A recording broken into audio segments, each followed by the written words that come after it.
Lady DJ అమ్మాయిలు వచ్చేశారు. ఇక డీజే టిల్లుకి చిల్లే. పూర్తి వివరాలకు చదవండి రేపటి సాక్షి హైదరాబాద్ ఎడిషన్. ఉద్యోగ భద్రత, పెండింగ్ వేతనాలు చెల్లించాలని కర్నూలు సిటీలో నిరసన ర్యాలీ చేపట్టారు వాలంటీర్లు. తమపై కూటమి సర్కార్ ఉక్కుపాదం మోపేందుకు ప్రయత్నిస్తోందని తీవ్ర ఆగ్రహం వ్యక్తం చేశారు.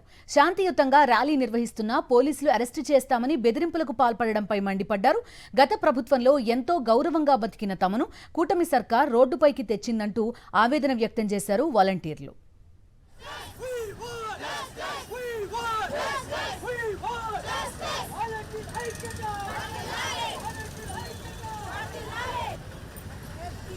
మరింత సమాచారం మా ప్రతినిధి లోకేష్ కర్నూలు నుంచి అందిస్తారు.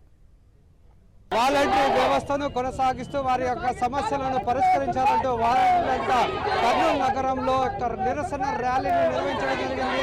కర్నూలు కలెక్టరేట్ వద్ద ఈ యొక్క రోడ్డుపై బైఠాయించి తమ నినాదాలు చేస్తున్న పరిస్థితి అయితే కనబడుతుంది.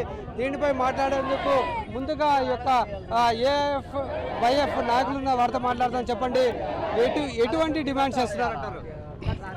మేము ఈ రాష్ట్ర ప్రభుత్వానికి ఒకటే తెలియజేస్తా ఉన్నాం.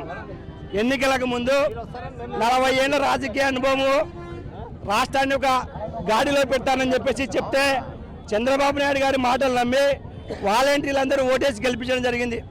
వాలంటీర్ వ్యవస్థను కొనసాగిస్తాం, మీరు భయపడొద్దు, కొనసాగించడమే కాదు మీకు 10,000 రూపాయలు గౌరవ వేతనం ఇస్తామని చెప్పి ఈరోజు అధికారం చేపట్టిన తర్వాత మంత్రుల చేత లేకపోతే ఎమ్మెల్యేల చేత వాలంటీర్లు జీవో లేవని చెప్పడం చాలా దుర్మార్గం. కాబట్టి ఈరోజు శాంతియుతంగా రోడ్డుపైకి ఎక్కి ధర్నా చేస్తూ ఉన్నాం. అయ్యా చంద్రబాబు నాయుడు గారు, మీరు జీవోలు లేకపోతే ఆ రోజు ఎన్నికలకు ముందు ఏ విధంగా హామీ ఇచ్చారు?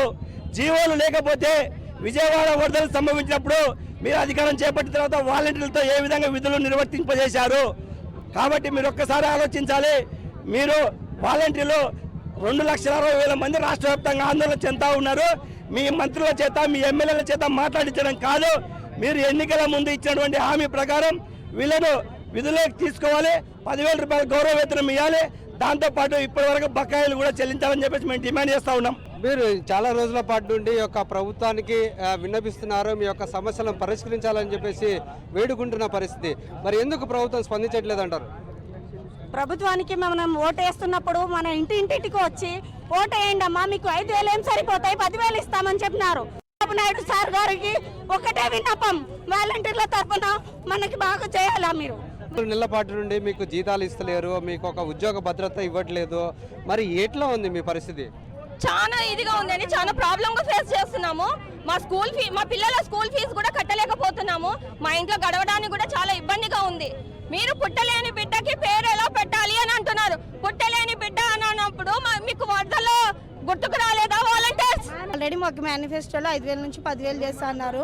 అక్క చెల్లెళ్ళు అన్న తమ్ముళ్ళు ఓటు వేయండి అన్నారు. ఇప్పుడు ఓటు వేసాం, మా ఓటు మాకు వెనక్కి తిరిగిస్తారా?